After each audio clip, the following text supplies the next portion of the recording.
Magandang buhay mga kasintaba. Narito na muli si Kaprang Kasintaba. Tatasasagot po ako sa nagtanong kung anong tunay na pangalan ng halamang kasintaba. Tatlo na po ito. Ang una, salitang Hapon, asintaba. Ang pangalawa naman, salitang Latin ay Angelica. Ngayon, mababasa nyo rito sa bandang taas na ito. Ayan po ang mga pangalan yan.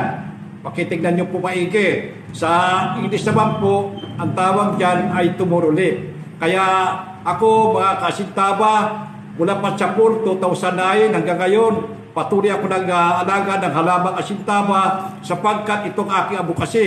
Naniniwala kasi ako na kailangan ito ng sambahayan, lalo na po sa bawat bahay. Hindi lang po ito nakakagamot sa ating mga sakit, nakakatulong din po ito sa budget natin, lalo nga po ginagawa itong gulay, itinasasahog sa ating maniluto.